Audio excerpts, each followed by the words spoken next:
Bom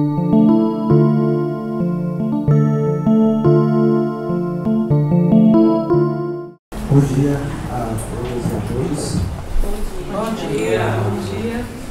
Eu vou aproveitar a fala do Jorge e eu vou começar por onde eu não começaria. Ou seja, eu não vou seguir estritamente a ordem dos slides, mas eu acho que vai ser interessante para poder fazer um link com o que ele falou na metade da apresentação. A minha abordagem aqui é filosófica. Dentro da filosofia, o que eu vou propor apresentar para vocês é digamos assim, um panorama geral de um estilo, de um método de investigação que o Nietzsche chama de genealogia. Ele forja esse modelo de entender a realidade, como as coisas se dão na realidade. E, a partir disso, ele faz os seus, a gente conhece, na filosofia dele, a gente chama de diagnóstico da cultura. Ele, de certa forma, se intitula um filósofo ou médico da cultura, ou um terapeuta da cultura. Então, esse é o meu objetivo aqui, tentar mostrar para vocês, do ponto de vista abstrato, como que o Nietzsche lança isso na obra dele. A nossa epígrafe, eu peguei de Adorno uma frase que sintetiza os nossos tempos, os tempos de Adorno, e mostra muito dos problemas que o Jorge estava falando aqui. Nesse artigo dele, né, que chama Educação após Auschwitz, e um livro que chama Educação em Barbárie, ele fala das pessoas, que as pessoas se unem não por laço de afetividade, mas por interesse próprio. E aí ele sintetiza: aquelas pessoas eram frias de um modo peculiar. Próximo slide, por favor. Tá. Aqui é o seguinte, que eu vou começar a fazer o link com o Jorge. O Jorge estava falando do trabalho, né? A relação do trabalho com a formação do indivíduo, a individuação, e como que nós formamos a nossa persona através disso. Eu vou resgatar agora uma concepção filosófica que se inicia com os gregos, é esquecida durante um certo tempo, e na modernidade ela é resgatada, pelo menos de quem eu conheço, ela é resgatada por pensadores como Marx, Nietzsche, e mais contemporaneamente a Hannah Arendt. É o seguinte: existe uma diferença entre trabalho e obra dentro das nossas necessidades básicas de sobrevivência. Trabalho é o que a gente faz para sobreviver. É o que no mundo grego os escravos faziam. Os escravos de guerra não eram escravos de raça, como a gente conhece hoje. Os escravos de guerra, eles eram obrigados ao trabalho. E a diferença dele para os cidadãos é que os cidadãos não eram obrigados ao trabalho. Como os cidadãos não eram obrigados ao trabalho para sobreviver, porque tinha que mesmo, os cidadãos podiam fazer obras, ou seja, obras artísticas, obras poéticas, eles podiam ser atletas, eles podiam traçar estratégias de guerra, eles podiam, por exemplo, fazer política. Porque para um grego é um absurdo que uma pessoa que não sabe se ele amanhã terá a condição mínima de sobrevivência, que essa pessoa decida diretrizes políticas. Porque ela vai ser levada pelo mais imediato possível. Ela não sabe se amanhã ela vai ter o que pôr na mesa. Como que ela pode decidir o que é melhor para a vida em conjunto? Essa é uma concepção grega. E aí, qual que é a tragédia? É que quando a gente chega na contemporaneidade, a gente fala mal dos gregos. Porque os gregos tinham escravos. E aí o Nietzsche fala: vocês não perceberam que hoje todo mundo é escravo? Essa é a diferença dos gregos para nós. É que os gregos tinham os que eram escravos e tinham os que não eram escravos. E isso era decidido na força. Hoje, todo mundo é escravo. E isso não é decidido na força física. E na época deles, você poderia inclusive perder uma guerra e se tornar escravo. Mas, se você tivesse uma habilidade que te destacasse dos outros, você deixava de ser escravo. Como, por exemplo, o mordomo, o escravo de Aristóteles, que herdou toda a fortuna de Aristóteles. Platão, que chegou a ser escravo, ou dono, né, em Siracusa, e depois, pelo próprio conhecimento, ganhou sua liberdade. O conhecido cínico Diógenes, que é dos meus preferidos, que nem Alexandre conseguiu dominar ele. Então, existe uma certa, digamos, margem de manobra para você escapar a essas possibilidades. E hoje parece que não é esse o caso. E se não é esse o caso, vai dizer Nietzsche, um dos resultados é uma sociedade, para lembrar um pouco a conversa que eu e o Jorge tivemos esses dias atrás sobre o alienista do Machado de Assis, e que a gente chega num estágio em que todo mundo tem que passar para dentro do manicômio e não vai sobrar ninguém livre na rua, porque está todo mundo adoecendo. Então, como uma provocação, fugindo à ordem dos slides, eu queria deixar isso aqui para você, para a gente pensar sobre a nossa própria vida. Qual é o nível que nós estamos tocando ela? O nível do trabalho? Sobra tempo para a obra? Em alguma parte da vida, em algum momento? E no que o Jorge fala da constituição da individuação, a formação da persona, o Nietzsche escreve o seguinte, já no primeiro livro dele, que é no Nascimento da Tragédia. O ser humano, e ele usa os gregos para isso, quando os gregos criam a tragédia, ele, quão mais forte é, quanto na medida em que ele consegue se deparar perante a realidade, aceitar essa realidade e transfigurar ela. O processo de transfiguração da realidade é o processo em que a gente se depara com o caos e com o horror e consegue identificar ou criar algum tipo de padrão para sobreviver. Que um dos exemplos é a nossa nacionalidade. A nossa nacionalidade funciona como padrões. A gente vê tanto padrão que a gente consegue até conversar um com o outro. E supor que o que a minha palavra está dizendo é o que realmente está se passando internamente em mim, e dentro dessa suposição vocês entendem o que eu estou falando. A gente cria padrões. Isso faz parte da nossa possibilidade de sobrevivência. A gente também cria arte, porque não dá para contemplar o horror o tempo inteiro. A gente cria tragédia, porque inclusive o horror precisa ser visto de uma forma que seja digerível.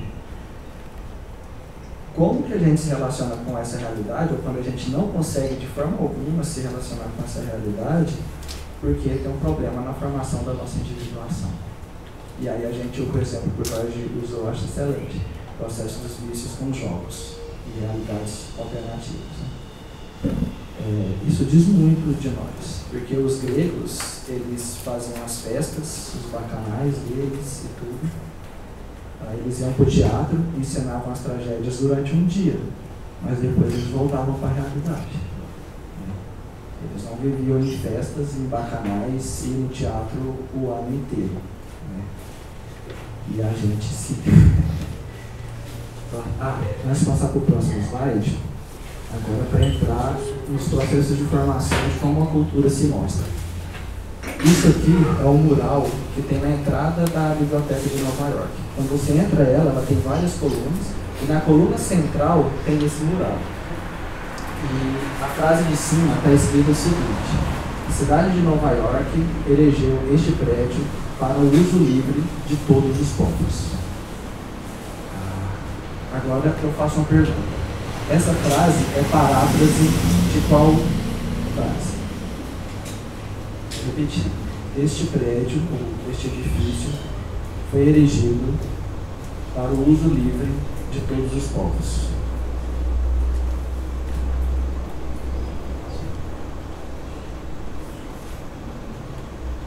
Bíblia. Quando Deus manda construir o templo dele lá e tal, aquela coisa, ele fala: a minha casa será chamada casa de oração para todos os povos. Então, uma cultura, no caso aqui, Nova York, porque eu vou falar sempre Nova York, porque Nova York, como meu tio fala, a gente conversa muito nessa, Nova York não é Estados Unidos, tá? Nova York é Nova York, Estados Unidos. Então, Nova York, a Biblioteca Pública de Nova York, na entrada dela tem isso escrito: este prédio foi construído para o uso livre de todos os povos. Lá, você faz qualquer curso na Biblioteca Pública de graça, sem a necessidade de mostrar um documento. Você simplesmente chega lá, mal falando inglês, por exemplo, e vai falar: olha, eu sou fulano de tal, eu queria fazer tal curso. Eles vão te inscrever e você começa a estudar lá. Eles não vão te perguntar de onde você veio, se você tem ficha criminal, se você usa drogas, se você é casado e tem filhos, se você está em situação legal ou ilegal nos Estados Unidos. Eles realmente levam isso a sério. E, ao mesmo tempo, esse slide, por favor. Aqui a gente tem um relato do livro do Primo Levi, do livro É Isso, Homem, em que ele fala o seguinte: muitas pessoas ou povos podem chegar a pensar, conscientemente ou não, que cada estrangeiro é um hindu. Ele está contando da experiência dele no campo de concentração. E aí ele fala que quando as pessoas guardam isso, mesmo que inconscientemente na sua cabeça, o fim disso é o campo de extermínio. Então, de um lado, a gente tem uma cultura, ou parte dela, que se abre sem restrições para qualquer um que chega. Uma cultura de origem cristã. Do outro lado, a gente tem uma cultura também de origem cristã, ou seja, tem a mesma referência moral, mas que nessa cultura, uma das premissas inconscientes é de que todo aquele que lhe for outro, que seja um estrangeiro, que seja alguém do sexo oposto, da orientação sexual oposta, ou da cor, não sei, é outro. O que importa é que seja outro. Esse outro, a princípio, é meu inimigo. E depois que se prove o contrário, né? Caso for possível. A origem cultural é a mesma. Os valores morais e o livro de referência é o mesmo, e a gente tem resultados opostos. Por quê?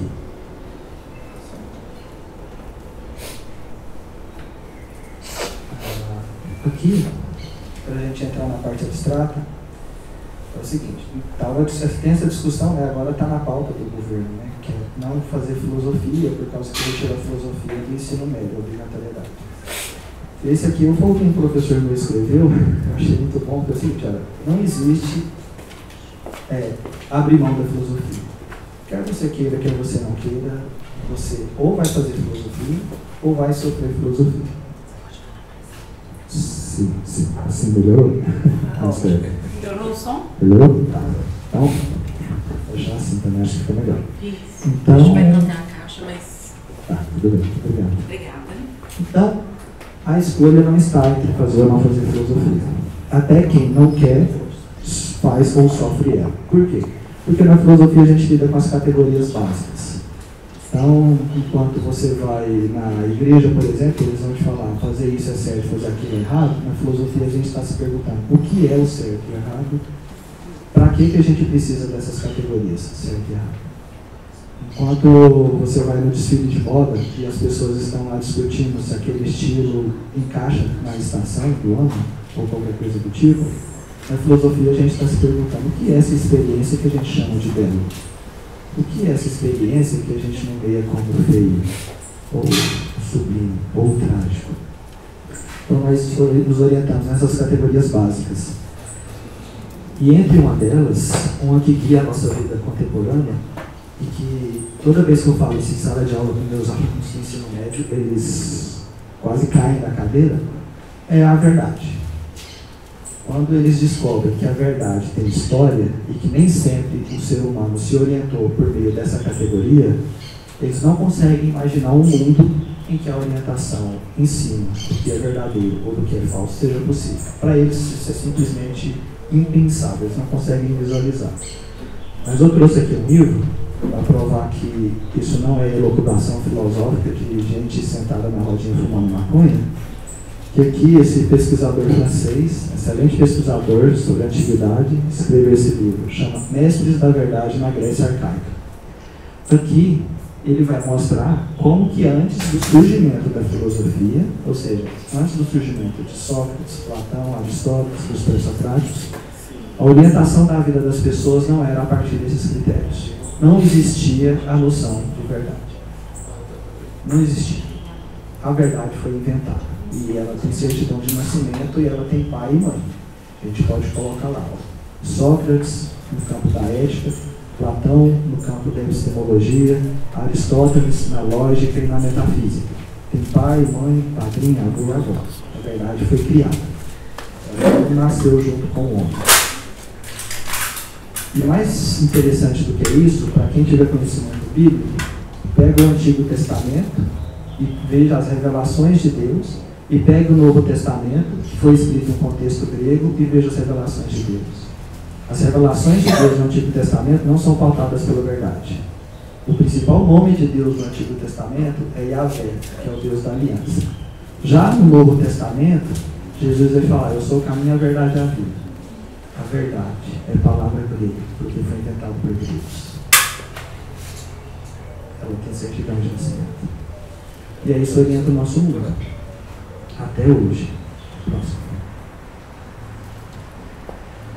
E aí, chega esse bigodudo, e ele gostava demais dos gregos, ele pensa o seguinte, bom, se os gregos inventaram a verdade, talvez seja possível criar um estilo de vida que desinvente a verdade, ou que não dê tanta razão. E aí talvez nós vamos ter uma cultura mais saudável, porque essa cultura da verdade só está adoecendo a gente. E aí, em vez de pensar na verdade como nós pensamos, ou seja, eu falo que 2 mais 2 é 4, isso é verdadeiro aqui e lá no shopping também, na hora que eu for pagar a minha conta. E nos Estados Unidos e no Japão. E ele fala, não, vamos pensar um jeito de entender a vida humana de uma forma diferente, como um complexo de relações caóticas, em que tudo se relaciona e forma as nossas ideias, os nossos valores, as nossas sims e nãos, as nossas afirmações, os nossos condicionais. E tudo isso se relaciona de tal forma que a convivência com o meu próximo importa-me como eu vou ver o mundo. Que a sociedade que eu vivo importa-me como eu vou ver o mundo. E que se eu estou doente, vivendo em Goiânia, talvez se eu tivesse nascido, sei lá, em São José dos Campos, talvez eu não estaria doente. A mesma fisiologia, o mesmo DNA. Se eu tivesse uma vida em um outro local, por exemplo, uma outra cultura, talvez eu não estivesse doente. Talvez eu não estivesse batalhando por um trabalho para garantir a minha sobrevivência a minha sobrevivência mínima. Eu estivesse lutando para construir uma obra, para fazer uma fotografia boa, né? Próximo. E aí ele fala, como que a gente vai fazer isso? Bom, em vez de estudar os valores, como nós estudamos, sofrendo filosofia, ou seja, no nível imediato cotidiano, que é aprendendo o que se deve fazer, o que se não deve fazer, o que é bom, o que é ruim, como que você consegue sucesso profissional, como que você não consegue. Ou seja, desde você repetir a lógica que está aí, você tem que dar um passo para trás dessa lógica e perguntar qual é o valor que esses valores têm. Ou seja, o objetivo não é estudar os valores que constituem a nossa sociedade e viver bem deles. É entender quais são os valores que esses valores têm. É um passo para trás. Como se fosse uma meta moral, uma meta ética. Por quê? Porque se a gente conseguir dar esse passo para trás, a gente consegue, ou seria possível, começar a imaginar uma outra orientação de vida. Uma orientação, por exemplo, vai o Nietzsche argumentar que em vez de viver sob o crivo da verdade, ou da eficiência, que é o nosso caso, ele cita os gregos como referência, mas não que essa seja a única possibilidade, mas que a gente vive sob o crivo do belo. E o belo não é o esteticamente belo no que a gente encontra numa passarela, por exemplo, ou numa vitrine de lingerie. Não é esse belo. O belo é, por exemplo, o Heitor, em nome da honra, lutar contra o maior guerreiro grego, sabendo que ele vai morrer. Mas ele vai lá e luta. O belo é Odisseu abandonar a possibilidade da vida eterna em uma ilha chamada Nausicaa para viver com a feiticeira que era das mais belas possíveis e que daria a ele, junto com suas ninfas, a vida eterna, a juventude eterna e todas elas para ele se deliciar o quanto ele quisesse, sem precisar de preocupar com o trabalho. E ele abre mão disso e se aventura no mar junto com Atena, a bênção de Atena e a ira de Poseidon, porque ele queria voltar para a casa dele e reencontrar a esposa dele, o rei que é dele e o filho que é dele. Porque ele preferia uma vida mortal, mas uma vida humana, do que uma vida eterna, mas que não é digna ao homem. Isso é belo. Ele não precisa ter, sei lá, a cor tal, a altura tal, o nariz tal, o olho tal, não. O belo é isso. Isso é uma orientação, digamos, comportamental, em que o critério não é o certo e o errado, o pecado ou a santidade. Isso é uma escolha moral ou comportamental que é uma orientação completamente diferente do mundo que a gente vive. E é isso que a gente está tentando resgatar. A gente pode fazer essa genealogia, ou seja, entender como os nossos valores foram formados, por que a gente chegou até aqui para poder ensinar nossos filhos, por exemplo, que mentir é feio, sendo que feio é uma categoria estética, não é uma categoria moral. A categoria moral é ser enterrado. E aí quando o seu filho vai para a escola adolescente e alguém pega e faz bullying com ele, fala que ele é feio, ele sente peso de consciência como se ele tivesse cometido um erro moral. Mas é porque o pai dele e a mãe dele ensinaram ele quando ele era criança que fazer coisa errada é feio. E a cabeça da criança, que é bem lógica, ao contrário das nossas, junta estética com moral, e aí quando a pessoa é feia, ela fica triste. Como se isso fosse um erro moral, como se ela tivesse pecado contra Deus ou contra os homens. E a gente não entende o que está acontecendo. Ou seja, isso é fazer genealogia. É você entender como uma coisa viaja de um lado e vai para outro sem que a gente perceba. E se você toma consciência disso, porque esse método genealógico é um método de tomada de consciência. Ele por si só não resolve, porque você pode preferir viver na caverna como os caras lá do Platão preferiram. Você pode preferir o WhatsApp, beleza? Ou o Facebook. E aí você vive lá. E lá o mundo é pequeno jeito. Posso? E aí o Nietzsche traz um critério. O critério é, não é a verdade, não é o certo ou errado.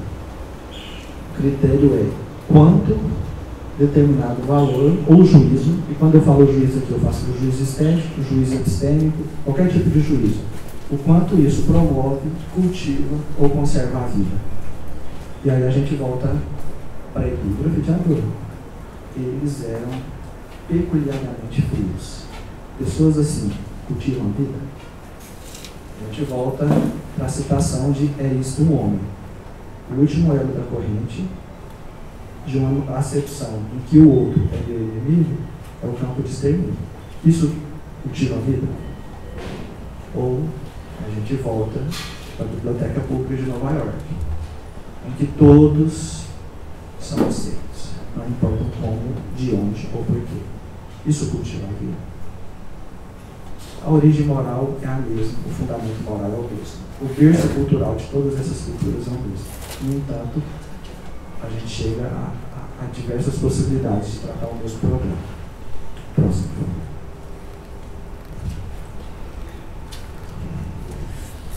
O Nietzsche, só para exemplificar o nome primitivo, Nietzsche chama isso de psicologia popular. Ou seja, se a gente não tem a possibilidade de não sofrer por fazer filosofia, a gente também, para ele, não tem possibilidade de fazer ou sofrer psicologia. A questão é, você pode ter consciência disso, aprender isso e fazer bem feito, ou tentar fazer bem feito, ou você pode ficar relegado ao nível do cotidiano, que é a psicologia popular, que é onde formam essas categorias, que eu acabei de citar várias, que orientam a nossa forma de ver o mundo. Essas categorias, vai dizer Nietzsche, ele fala exatamente essas palavras. Elas formam um olho com o qual a gente vê a vida a partir de dentro. Ou seja, se você troca as categorias, para quem trocou de cultura, já viveu uma cultura absolutamente diferente da nossa, sabe que essa experiência é possível, quando você troca essas categorias, você passa literalmente a enxergar, é o que o teu olho vê, eu estou falando fisicamente, o que o teu olho vê muda. Não é só como eu enxergo as coisas, não. É o que chega mesmo de informação na sua mente, de percepção da realidade dele. Tão sério que isso é. Próximo, esse não precisa. E aí ele fala qual que é a importância dos afetos nisso. Os afetos, para Nietzsche, são pré-morais e são pré-racionais. Ele fala, também as morais não passam de uma semiótica dos afetos. Ou seja, as morais são uma linguagem em forma de sinais dos afetos que nós temos, afetos inconscientes. Da mesma forma, elas são a linguagem por sinais dos afetos coletivos da nossa cultura. E o que acontece? Cada cultura e cada indivíduo tem afetos que se sobressaem. Esses afetos que se sobressaem vão criar tipos de morais diferentes. Um dos exemplos que ele trabalha no livro, que é a genealogia da moral, ele fala do afeto de ressentimento, que é o afeto de quem quer ganhar uma briga, mas não consegue. é aquela pessoa que é um mau perdedor, porque tem um cara que perde e assume que perdeu. Eu sou ruim de futebol, então eu assumo que eu sou ruim de futebol e não tenho crise existencial com isso. Mas tem um cara que ele se frustra porque ele queria ser bom de futebol e não é. Esse cara que se frustra, ele assume um ódio contra a realidade e contra o outro. Esse ódio a gente chama de ressentimento. Esse tipo de afeto, em uma cultura, quando ele ganha o espaço da cultura, gera uma moral da vingança, que é a nossa moral. Os dois principais exemplos, o extermínio do outro, a anulação do outro, seja no discurso, quando você chama alguém de louco, por exemplo, antigamente chamava-se de herege, ou o ascetismo, que é quando essa vingança, em vez de se voltar contra o outro, volta-se contra si mesmo. Então você adota um estilo de vida certo, porque você tem ódio do que você é ressentido com o que você é. Então são dois exemplos patológicos disso. Uma das imagens que a gente usa para isso é a imagem da mulher. Fala que a nossa cultura nunca entendeu o que é a mulher. E por isso o homem precisa constantemente dizer o que a mulher é. Porque ele não consegue entender. Porque ele parte de si mesmo, da própria natureza, para dizer o que a mulher é. E ele fala, esse é um exemplo de que a nossa cultura é patológica, porque ela não aceita esse outro. E que se a gente um dia conseguir entender, ou não seja entender na verdade, mas aceitar que a mulher é realmente um outro em relação ao homem, a gente vai ter uma sociedade, em vez de menos fanática, estéril e fria e pautada no interesse próprio, a gente vai ter uma sociedade que talvez seja mais fecunda, que cultive mais, que seja mais prene de calor e de alegria. Porque ele acha que isso é mais peculiar à mulher do que aos homens. O último. E aqui é a citação de Deleuze, que tem tudo a ver com isso que a gente falou, com a forma como a gente vê. E em Deleuze, que foi influenciado, leu bastante gente. O poder requer corpos tristes. O poder necessita de tristeza porque consegue dominá-la. A alegria, portanto, é resistência, porque ela não se rende. A alegria, como potência de vida, nos leva a lugares onde a tristeza nunca levaria. Obrigado.